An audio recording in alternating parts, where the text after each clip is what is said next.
Welcome back to Your 1230, the only podcast where our guests tell their story with the help of 12 questions in just 30 minutes. Today, we are very, very excited to be joined by Mia Smithson.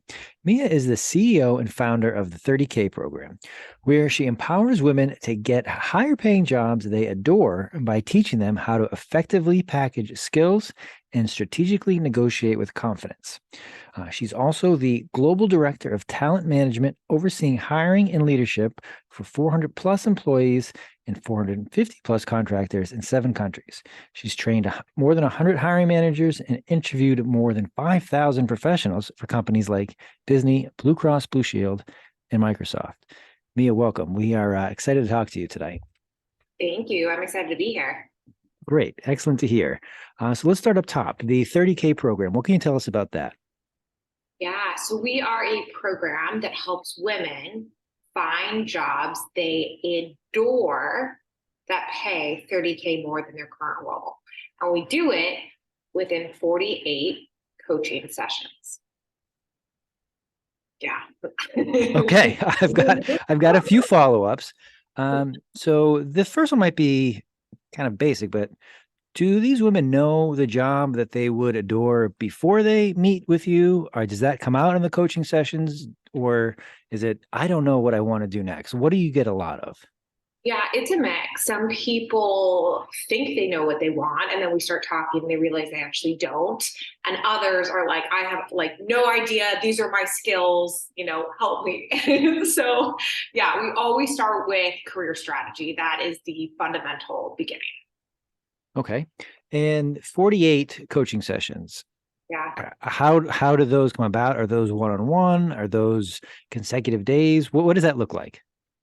Yeah. So we break it up. So coaching sessions 1 through 7 are focused on career strategy.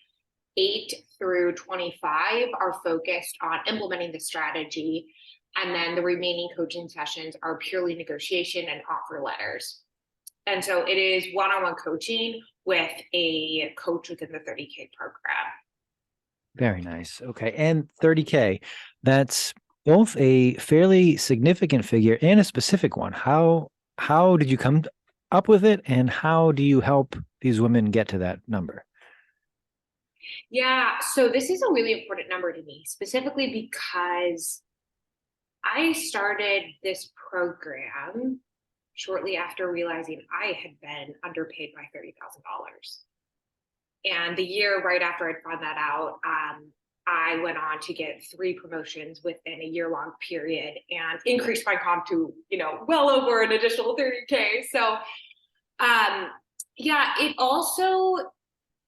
it's the number that I observed, because when I started, I wasn't so specific, right? I mean, we promised a very specific result, but it's because we know we've done enough coaching calls to know what is common with someone who works with a coach from the 30K program.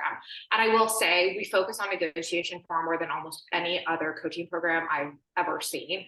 I mean, we're the only one I know of that has a money back guarantee around the specific comp. So yeah. Okay. And as much as you'd like to share, what do you remember thinking back to when you found out that, hey, I'm either working here or I have been working here for a good amount of time and I'm underpaid by a lot. What was that feeling like? I felt undervalued because I specifically asked, I was like, well, does it have anything to do with like my skill set and the value I bring? They were like, no, you didn't negotiate. Like you didn't even like, and I was like, are you kidding me? And to be clear, when I found out that I was underpaid by 30,000, I was already making, my full package was already, over 6 figures, right? So this can happen at every level. And 80% roughly of the women who join our program are already at 6 figures when they join, right? So it's something that most people are like surprised about when they, when they hear about it.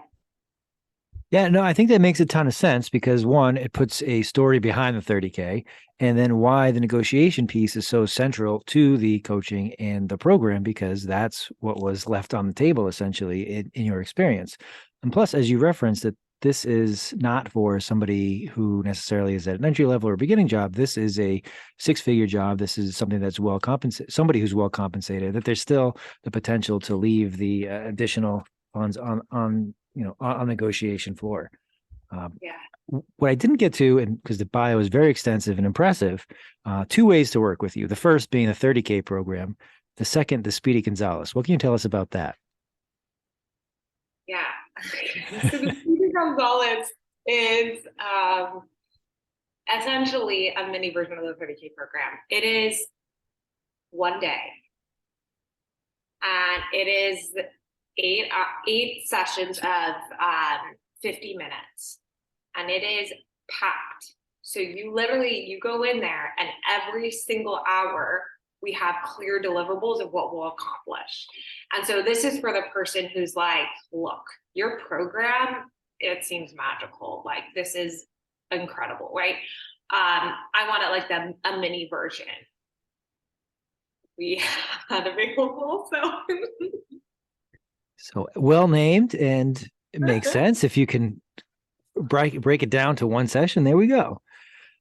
So when we first talked, Mia, I was very excited about the negotiation tactics, the way that it's so uh, present and profound as part of your program. I was ready to nerd out and see if we could role play for 30 minutes, but we decided, or at least it became apparent that that would be not great listening for anybody. So I'm going to restrain myself here, and I'm just going to ask hopefully good and probing questions. The negotiation tactics you teach, what are they? Where did you learn them? And then how do you teach them? And I know that's three questions in one. So take whichever one you'd like first. okay, so I'll start with where did I learn them? I mean, I've done over 5,000 interviews, so that helps. And I'm also, obviously as global director of talent management, overseeing 800 people, you deal a lot with vendors and with others where you're doing, pretty key negotiations. Yeah. And then as far as the specifics, I mean, I have a lot of favorites. So we'll start with a few. Okay, one of my all-time favorites is the reversal. And this is where, let's say, you're interviewing me and you say, oh, what's the salary range that you're targeting? And I don't answer the question, right? But I reverse it. And I say, oh, before I let you know that information, could you let me know the salary range for the role? Right? And then let's just say that you say, oh, we don't have that information at this time. The hiring manager is still solidifying the exact salary range for the role. What's that range that you're targeting, right? So you push it back on me. The pros implement what's then called the double reversal. I'm at the edge of my seat, literally. Yeah, and this is where the person goes in response. Well, once you do connect with that hiring manager, please just let me know that salary range. It's really important to me to have all the key information up front before proceeding to the next steps of the interview process. You sound put together. You just want to know all the information before proceeding. And I will say in the United States, in 8 states, and this, more states are constantly getting added, companies are legally required to let you know that information if you ask, but most people don't know. That's terrific because I think we have all been in certainly the interviewee seat where, what do you want for a salary? And there's already quite the power dynamic between the interviewer and the interviewee between, I really want this job. I want to be here. I don't want to say something by a figure that's going to disqualify me. But the way you put it there, one, it's excellent negotiation tactic, and it shows that you're prepared and that when you are in a hot seat in the role, ideally you'll know how to handle it. I doubt that anybody's handled as well as your example you just gave, but while you were interviewing, has anyone been able to answer in a way they're like, that's a good answer to that question? Or do you even ask that?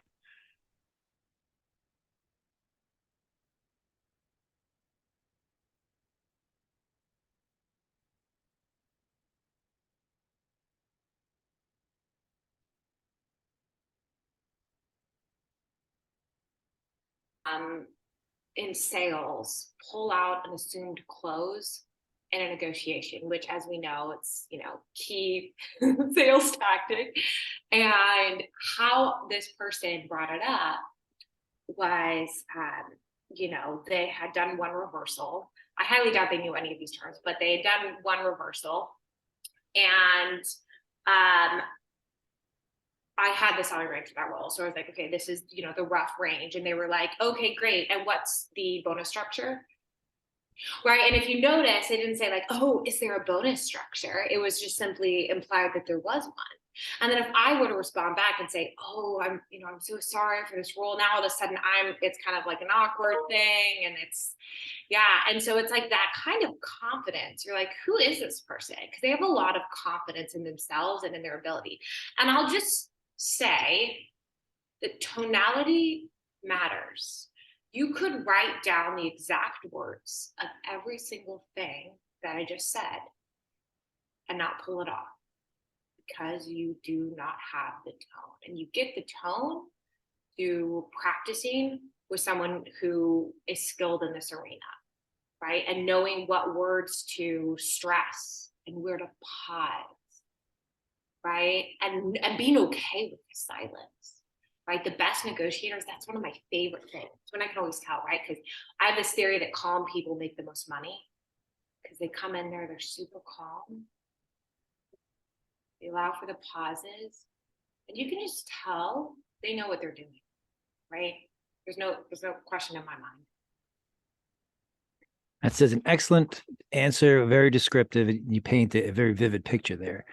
Now, I saw the calm people making more money or being potential to make more money. The other side of calm sometimes is that this person is quiet, this person doesn't care. How is a good way to show that you're calm, reserved in a tense situation, but it's not because I don't really care what's going on, or this is just how I carry myself. I'm professional, I know what I'm doing, and I'm confident. I do believe there's a fine line there. How do you, if you agree, how do you best handle that? Yeah. So I think what I'm always looking for is someone who at the beginning of the call immediately builds rapport, right? Maybe they find something in common or they looked at my LinkedIn and they're like, oh, I noticed that you went to KU and blah, blah, like they're building rapport, right? And they're still like calm, but they're at least like they're interested, which hence makes them interesting, right? And then the number one thing, and this is what I look for on resumes, and I also look for it when I'm actually during that interview, is quantification of value brought. So what I mean by that is, and Google has an excellent XYZ framework for this, accomplish X as measured by Y through doing Z, right? And so as you're bringing up, when you're answering things, quantifying it, right? Like, I implemented this program, which resulted in a 20% less churn, which led to, well, or like, you know what I'm saying? Like, paint that story. And if you're like, oh, where do I even find this? I created, and this is completely free, Master the 7 Seconds. And it literally has like resume templates from friends of mine who worked at, Google, Airbnb, Microsoft. And it literally gives you resume examples with this framework. So that way, for all you visual people out there. So we'll be sure to include a link to that because that is a fantastic resource. So Mia, thank you for allowing our listeners to have a sneak peek there. So I could ask you negotiation questions all night. I will not. One thing I want to highlight, though, is that it's negotiation because a lot of people think numbers. They think that classic example, sitting in a dealership arguing over the price of a car, that yes, a lot of time it is the salary, it's the compensation.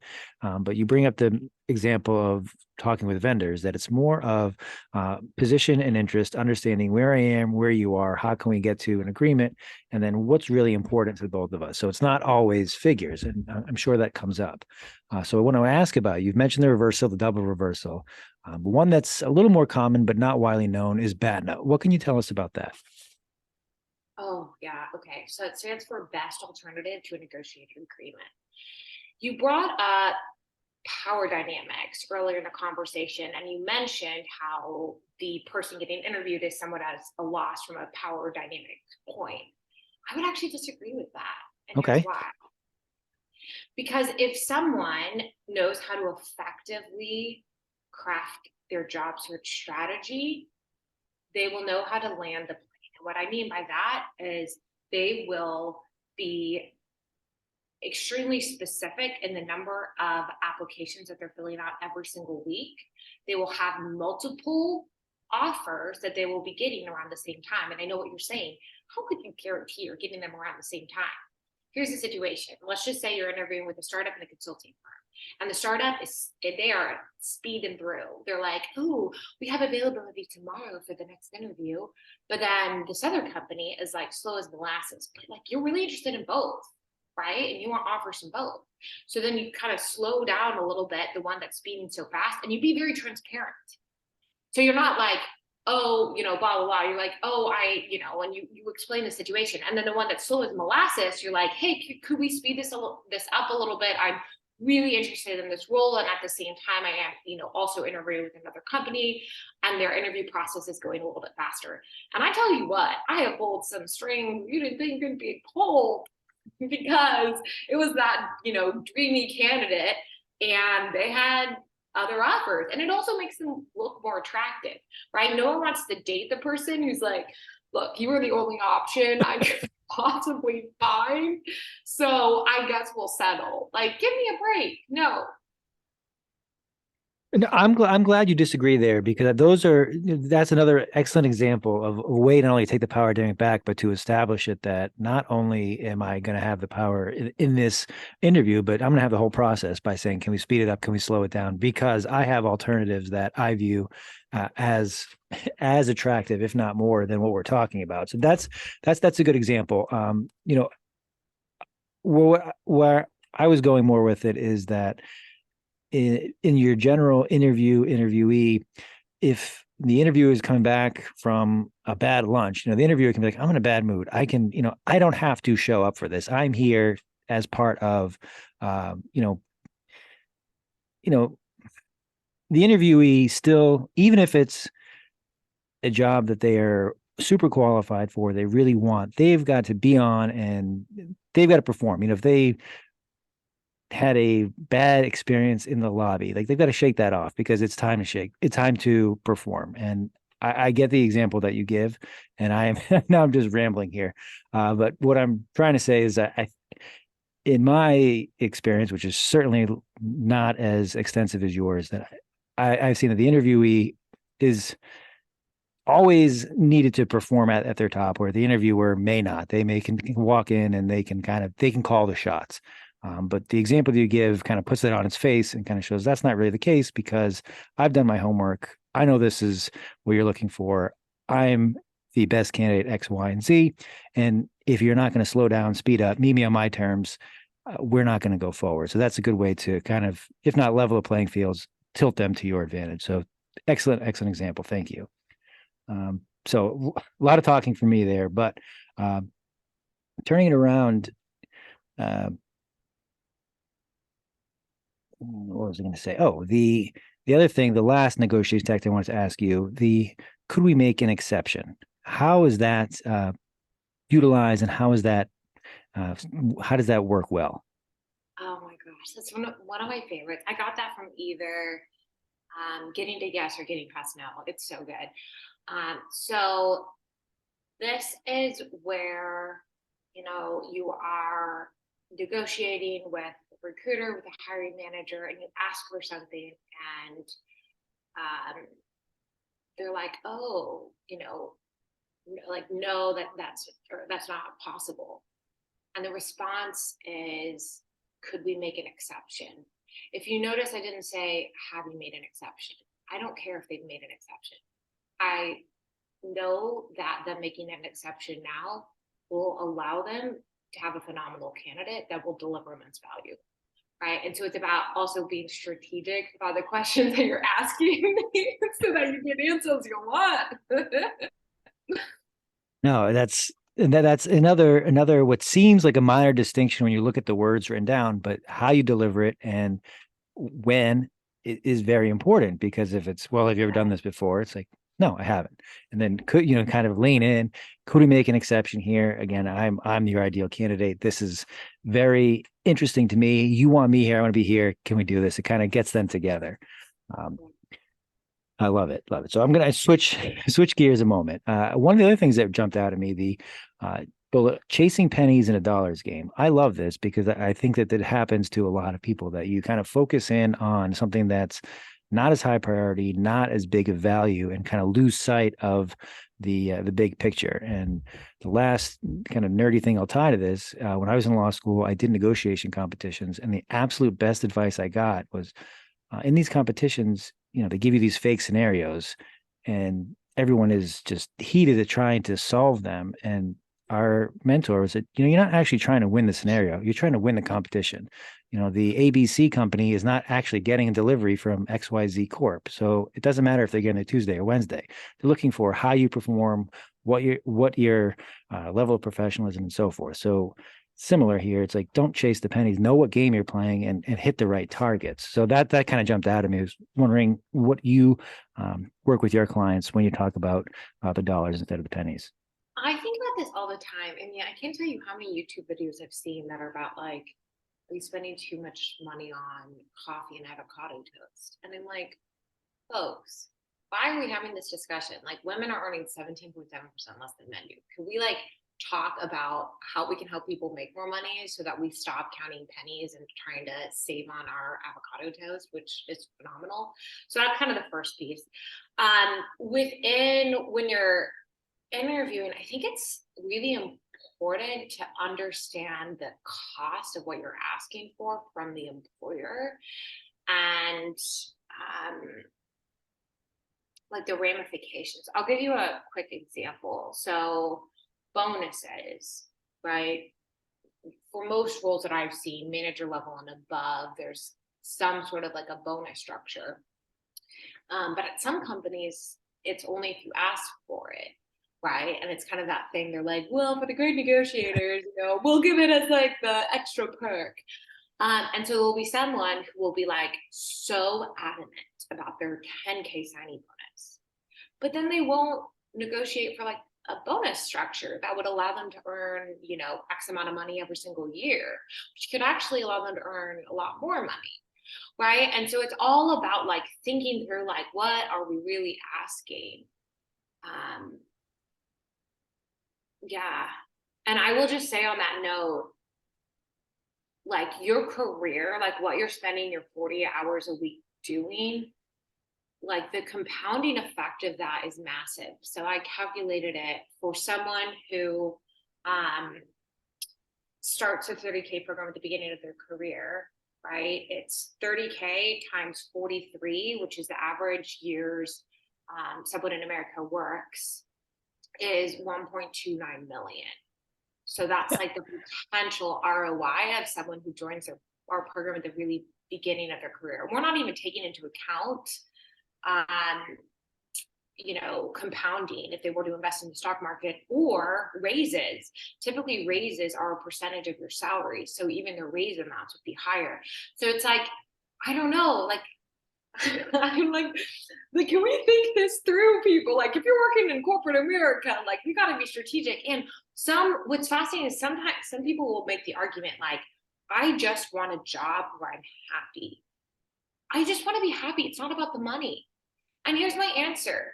That's like showing up at a buffet and like only getting the Brussels sprouts, which is maybe not a great example. I just love Brussels sprouts. Like, you could go in there and you could get the Brussels sprouts. You could also get the mashed potatoes. You should also get the dessert. There are thousands upon thousands upon thousands of companies. Like, this is not this can be an and. The job you adore, it's so fun, that has work-life balance, and that pays you competitively. You know what I'm saying? I love the not and or that this can be both. That you don't, just because you like where you work does not mean you have to be underpaid. That's excellent. I do want to kind of just wrap up with this question. We've talked a lot about how your clients are the best prepared, best ready, best we even touched on resumes or cover letters to get the interview, prepared for the interview, and then to negotiate once they're there.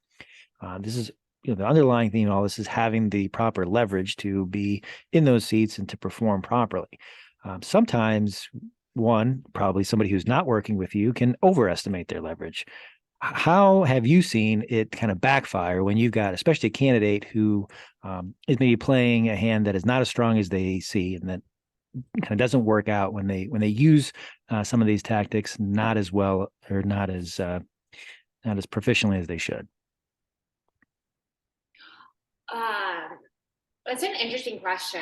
So I have heard, and this is primarily for sales roles where people are like negotiating and they're like totally messing it up, but they're really confident.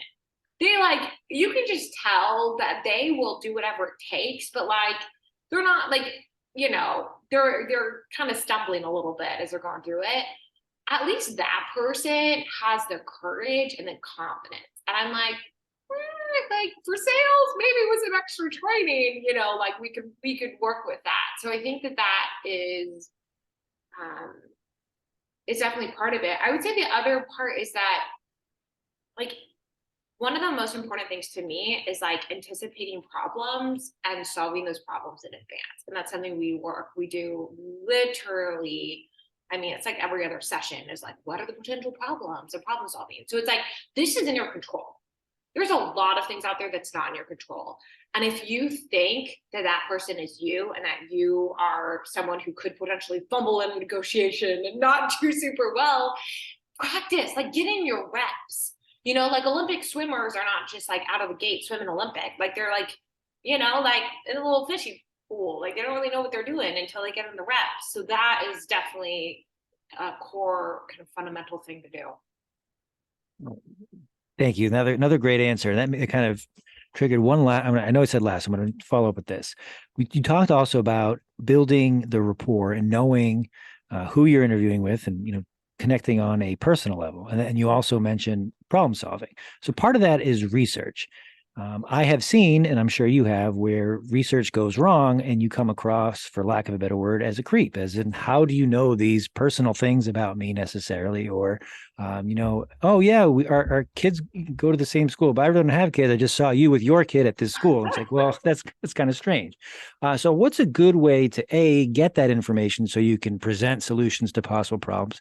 And if you're going to build that rapport, how can you find it in a way where it's not that you're going, crossing lines to find out this information? Yeah, such a good question. So what you want to be looking for is one point of commonality. If you're bringing up multiple points, it's probably going to be taking up too much time in the interview, and recruiters, they time it all out, right? Like they have so many like literally so many minutes per like question. Like it is tight. And so one point of commonality, and I always just say like, go to LinkedIn. If you find yourself browsing on their Instagram, we got problems. Just go to their LinkedIn, figure it out. And yeah, and if they don't have a LinkedIn, then you can back up Google search, but just I wouldn't go terribly in the weeds, or else you could uncover some craziness. But yeah. LinkedIn, good professional source. Thank you, Mia. So we've covered a pretty good amount of ground, and I feel like I have certainly been all over the place. But is there anything I didn't ask you that I probably should have? Well, I will just share, and this is something that I've been thinking a lot about, is how people make more money. I have a theory on this, and it's 8 fundamentals, but I promise you it's probably just going to take a minute. Okay, number 1, you can change the boat you're rowing in. Tech, consulting, sales, medicine, law, and entrepreneurship typically have higher earning potential.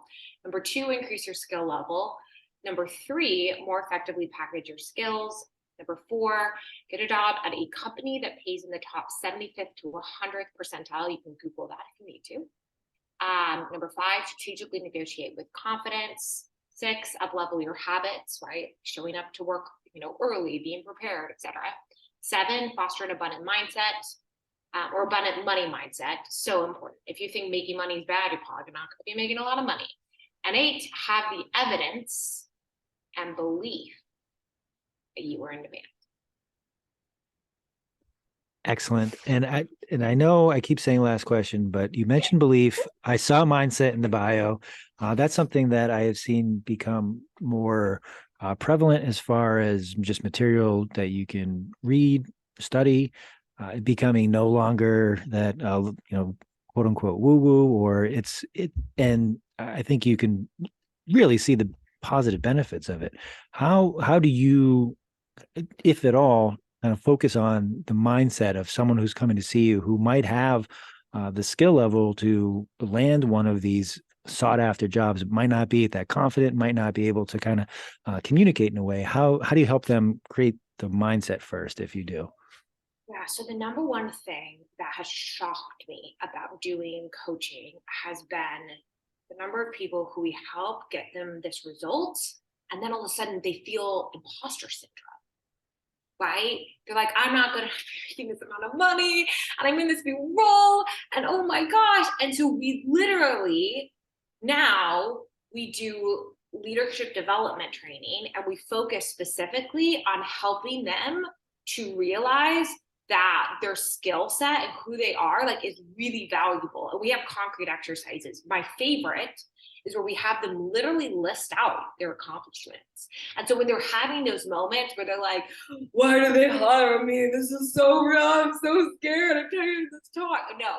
Then they literally have it all in like a Google Doc, and they're like, wait a second. Hold on. I am qualified. What was I thinking? Right? So you got to have that evidence up. When your brain goes crazy, pull up that evidence. Excellent. I love it. I easily could fire questions at you for the next hour, but I will not. Mia, so I'm going to post the Master the 7 Seconds resource you discussed. Where can our listeners find you if they want to find out more or connect with you directly? The 30kprogram.com. Okay. Easy enough. We'll post that as well. Mia, thank you so much for joining us. This was a blast, and I look forward to doing it again sometime. Fantastic. Thank you.